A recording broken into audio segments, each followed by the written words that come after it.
Se você já está no mercado cripto há alguns anos, com certeza você já reparou que criptos como Monero, Dash, Bitcoin Cash, Bitcoin SV e XRP eram muito mais comentadas lá no ciclo de 2017 do que elas são hoje. Você quer saber se essas criptos morreram ou se elas têm a chance de voltar a ser grandes igual elas eram no passado? Então acompanhe esse vídeo aqui que eu vou te explicar tudo e como é importante entender as narrativas do mercado cripto para saber quais criptos vão ser vencedoras no longo prazo e quais podem desaparecer.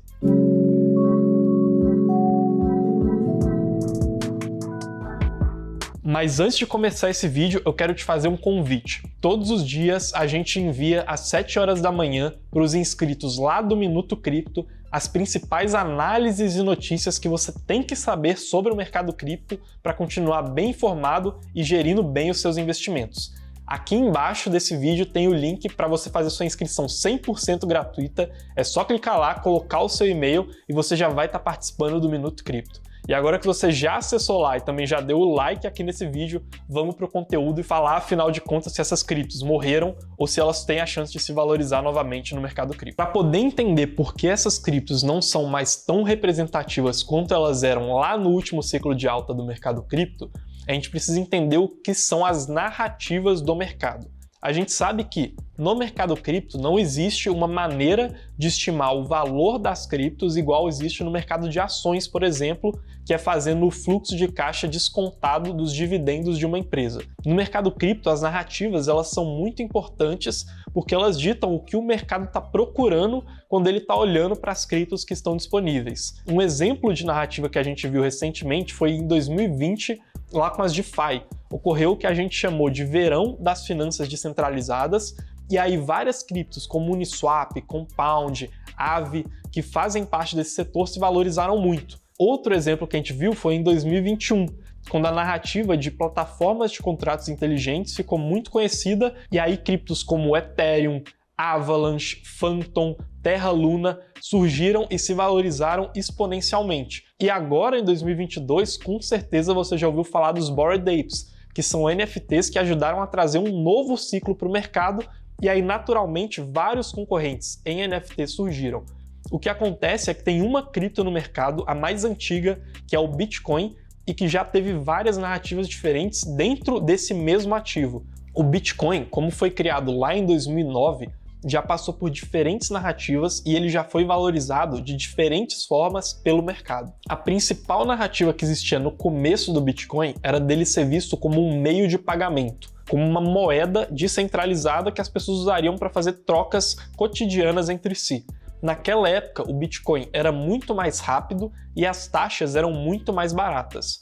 Naturalmente, igual aconteceu nos exemplos de DeFi, de smart contracts e de NFTs que eu falei aqui, lá naquela época, quando o Bitcoin era muito visado como um meio de pagamentos, acabaram surgindo vários concorrentes nesse sentido. E foi aí que surgiram aquelas criptos que eu falei aqui no começo do vídeo, como a Monero, Bitcoin Cash, Dash, XRP e Bitcoin SV.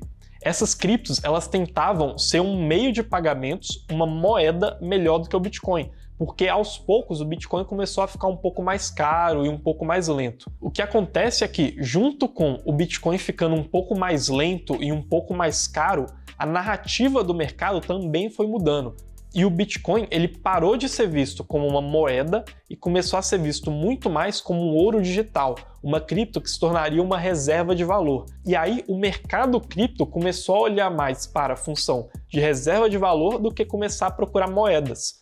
Um outro ponto interessante é que foram desenvolvidas alternativas para essa questão de meios de pagamento em blockchain, principalmente o uso de stablecoins de dólar, como o USDT e o USDC, que você deve conhecer, e também o uso da Lightning Network, que é a segunda camada do Bitcoin, que proporciona para a gente fazer meios de pagamento com o Bitcoin de forma barata e de forma rápida. Com isso, aquelas criptos que ficaram muito presas na narrativa de uma moeda digital acabaram perdendo um pouco o timing do mercado cripto e ficaram esquecidas.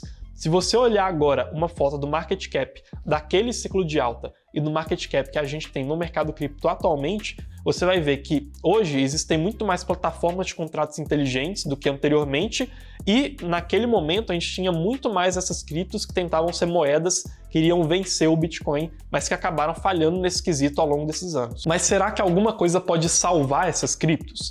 Basicamente, para que essas criptos elas voltem a ter notoriedade no mercado, elas teriam que se adaptar às narrativas e necessidades que existem no mercado atualmente. Por exemplo, se uma delas conseguisse se transformar em uma aplicação descentralizada em cima de alguma plataforma de contratos inteligentes. Ou então, se alguma delas fosse capaz de desenvolver esses contratos, oferecendo um diferencial competitivo com relação ao mercado. Caso contrário, e caso elas não consigam se reinventar, a tendência é que elas não voltem a ter o valor de mercado que elas tinham anteriormente. Mas e aí, você investe em alguma delas? Você investe em Monero, Litecoin, Bitcoin Cash e acha que elas podem se valorizar? Deixa aqui embaixo nos comentários o que você acha e também deixa a sua sugestão de tema para os próximos vídeos. Não se esquece de deixar o like aqui no canal, se inscrever aqui embaixo e a gente se vê em um próximo vídeo. Até mais!